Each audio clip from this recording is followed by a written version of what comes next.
मंदिर ट्रस्ट द्वारा जो ज़मीनें खरीदी गई हैं इस विषय में है।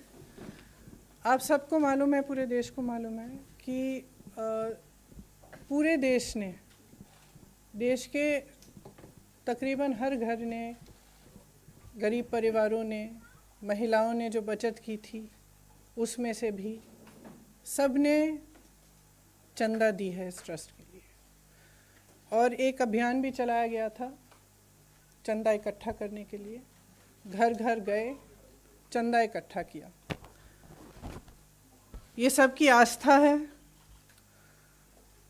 और इस पर आज चोट पहुंचाई जा रही है। जो सुरजेवाला जी आपको फैक्ट्स इसके बाद सुनाएंगे, इससे स्पष्ट है कि 3 चीज़ें हुई हैं। एक, दलितों की ज़मीन जो खरीदी नहीं जा सकती थी वो खरीदी गई है, हड़पी गई है। दूसरा कि कुछ ज़मीनें जो कम दाम की थी इस तरह से बेची गई कि ट्रस्ट को बहुत ज़्यादा पैसों के लिए बेची गई। इसका मतलब है कि जो चंदा का पैसा है उसके साथ घोटाला किया गया है, भ्रष्टाचार किया गया है। इसमें एक उदाहरण है जिससे ये बहुत स्पष्ट तरह से सामने आती है ये बात। एक ज़मीन थी जो 2017 में 2 करोड़ की किसी ने खरीदी। उन्होंने 2021 में उस ज़मीन के 10,000 वर्ग मीटर बेचे ट्रस्ट को। वो 8 करोड़ के लिए बेची वो ज़मीन। 10,000 वर्ग मीटर 8 करोड़ के लिए बेची। उस ज़मीन का उसी ज़मीन का दूसरा हिस्सा 12,000 वर्ग मीटर 2 करोड़ में किसी एक, नाम लिखा है तिवारी जी, किसी रवि मोहन तिवारी जी को 2 करोड़ में बेची गई। कब बेची? 19 मिनट बाद। ठीक है, तो जो दूसरी 12,000 स्क्वायर मीटर की ज़मीन है वो 2 करोड़ में रवि मोहन तिवारी जी खरीदते हैं। 19 मिनट बाद, इस सेल डीड में, जो रवि मोहन तिवारी जी की सेल डीड है जिसके ज़रिए वो खरीद रहे हैं ये ज़मीन, उसमें अनिल मिश्रा जी जो सरसंघ चालक हैं आरएसएस के और राम मंदिर ट्रस्ट के ट्रस्टी हैं, वो गवाह हैं। और उसमें दूसरे गवाह कौन है? ऋषिकेश उपाध्याय जो अयोध्या के मेयर साहब हैं। तो ये दोनों गवाह हैं। 5 मिनट बाद रवि मोहन तिवारी जी उसी 2 करोड़ की ज़मीन को 18.5 करोड़ में ट्रस्ट को बेच देते हैं। तो अगर ये घोटाला नहीं है, भ्रष्टाचार है, नहीं है, तो क्या है? अच्छा, गवाह आपके कौन है? आरएसएस के सरसंघ चालक और राम मंदिर के ट्रस्टी साहब। और दूसरे गवाह अयोध्या के मेयर साहब। आज उत्तर प्रदेश सरकार ने कहा है, या कल कहा था, कि जांच को नियुक्त कर रहे हैं। जांच कौन कर रहा है? जिला अधिकारी के लेवल के अधिकारी कर रहे हैं। मतलब जिला अधिकारी के स्तर पर यह जांच हो रही है। राम मंदिर ट्रस्ट को उच्च न्यायालय के आदेश के आधार पर बनाया गया, तो ये जांच भी उच्च न्यायालय द्वारा होनी चाहिए, क्योंकि जिला अधिकारी के स्तर का इंसान मेयर को नहीं जांच सकता। ये तो आप सब अच्छी तरह से जानते हैं। क्या हुआ है कि राम मंदिर के आसपास जितनी भी ज़मीनें हैं उस पर लूट लगी हुई है।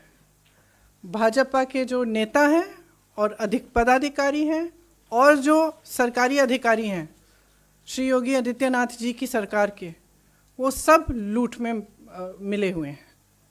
और ये तो एक ही मिसाल है। सुरजेवाला जी आपको इस पर थोड़ा और बताएंगे। लेकिन वहाँ पे कितनी ज़मीन है, कितने हज़ारों का घोटाला किया गया है, नहीं मालूम। बात यह है कि भगवान राम मर्यादा, नैतिकता के प्रतीक थे। सत्य के पथ पर चलने के लिए तैयार। उन्होंने कितना बड़ा बलिदान दिया, किस लिए? क्योंकि उन्होंने सत्य के पथ पर चलने का उन्होंने निर्णय लिया था। अब उनके नाम पर भी आप भ्रष्टाचार कर रहे हैं, पूरे देश की आस्था को ठुकरा रहे हैं, उस पर चोट पहुंचा रहे हैं।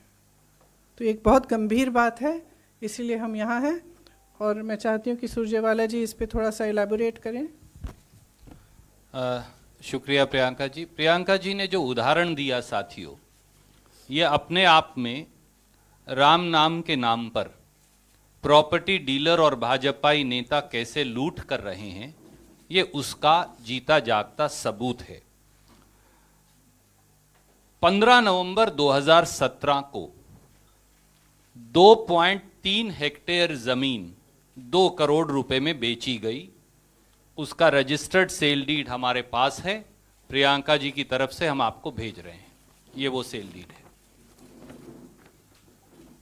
इस जमीन पर एफआईआर दर्ज कर दी गई, वो भी कहां? राम जन्मभूमि पुलिस स्टेशन जिला अयोध्या में 22 अप्रैल 2018 को, कि ये जमीन बेची ही नहीं जा सकती क्योंकि ये जमीन निजी ही नहीं है। ये वो एफआईआर है जो हम आपको भेज रहे हैं। तो ये जमीन बेची ही नहीं जा सकती थी और बाकायदा यूपी पुलिस ने ये एफआईआर दर्ज की है। 18 मार्च 2021 को, जैसा प्रियंका जी ने बताया, इस जमीन का आधा भूभाग जो 10,370 वर्ग मीटर है, खरीदने वालों ने, जिन पर एफआईआर दर्ज है कि आप ये बेच ही नहीं सकते, उन्होंने 8 करोड़ रुपए में राम मंदिर ट्रस्ट को टिका दिया। ये वो सेल डीड है, इसकी कॉपी भी हम आपको भेज रहे हैं। इस पर बाकायदा चंपत राय जी ने राम मंदिर ट्रस्ट की तरफ से खरीदी। चंपत राय जी जो आरएसएस के पूर्व लीडर हैं और मोदी जी ने जिन्हें राम मंदिर ट्रस्ट का सचिव बनाया है। और इस सेल डीड पर भी अनिल मिश्रा, ट्रस्टी राम मंदिर ट्रस्ट, और ऋषिकेश उपाध्याय, मेयर भाजपा अयोध्या के दस्तखत हैं। तो पहली बात तो आधी जमीन ही 8 करोड़ में रख ली। उसके जैसा प्रियंका जी ने बताया, 18 मार्च 2021 को ही 7:10 पर शाम को 12,080 वर्ग मीटर जो उसका दूसरा हिस्सा था जमीन का, वो रवि मोहन तिवाड़ी ने सिर्फ 2 करोड़ में खरीदा। तो ट्रस्ट तो 10,000 वर्ग मीटर 8 करोड़ में खरीद रही है, पर उसके 19 मिनट के बाद एक प्राइवेट व्यक्ति वही जमीन का दूसरा हिस्सा 2 करोड़ में खरीद रहा है। उससे बड़ा हिस्सा, उससे भी बड़ा हिस्सा, और उस पर 12,000 है, वो 10,000 जी, और उस पर ट्रस्टी साइन कर रहा है। तो ट्रस्ट को पता है, जब राम मंदिर ट्रस्ट का ट्रस्टी साइन कर रहा है तो उन्हें पता है। और 5 मिनट के बाद, ये वो है जो उन्होंने खरीदा 2 करोड़ में, ये सेल डीड भी हम आपको भेज रहे हैं। और उसके 5 मिनट के बाद 7:15 पे, जैसा प्रियंका जी ने बताया, वो 2 करोड़ की जमीन इसी राम मंदिर ट्रस्ट को 18.5 करोड़ में टिका दी जाती है, बेच दी जाती है। इस पर भी चंपत राय सचिव के दस्तखत हैं राम मंदिर ट्रस्ट के, और इन्हीं दोनों लोगों के, अनिल मिश्रा के, इस पे भी दस्तखत हैं, और उसी उपाध्याय के दस्तखत हैं। तो उन्हें पता है कि 2 करोड़ की जमीन 5 मिनट में खरीदी थी, उसके बाद बेच दी। ये दुनिया की, प्रियंका जी मुझे कह रही थी कि दुनिया की सबसे जल्दी महंगी होने वाली जमीन है, क्योंकि ये 5,50,000 रुपया प्रति सेकंड से बढ़ रही थी। तो ये शायद दुनिया की सबसे महंगी वाली जमीन होगी। एक बात और है जो आपने अभी बताया भी, 5 बजे के बाद कौन सा तहसील का कार्यालय खुलता है भैया? यहां तो 7:10, 6:51, 7:15 पे रजिस्ट्री हो रही है। और एक उससे भी कमाल की बात है, जब ये जमीन बेची गई तो जो ट्रस्ट ने स्टैम्प पेपर खरीदा वो तो खरीदा 5:22 पर रवि मोहन तिवाड़ी ने, ट्रस्ट ने खरीदा 5:11 पर, और रवि मोहन तिवाड़ी ने खरीदा 5:22 पर। इसका मतलब कि मुझे आपको अगर जमीन बेचनी है तो मैंने जब खरीदी ही नहीं थी, आपने उससे पहले ही खरीद ली ये समझ के कि हाँ इसको सपना आ गया ट्रस्ट को कि हाँ अमुक आदमी खरीदेगा, उसके बाद मैं उससे खरीदूंगा 2 करोड़ की जमीन 18.5 करोड़ में। तो फ्रॉड बिल्कुल साफ है। और जब इस जमीन पर एफआईआर थी तो इसे बेचा कैसे गया? एक दूसरा हिस्सा मुझे प्रियंका जी ने कहा था कि मैं आपके संज्ञान में लाऊं।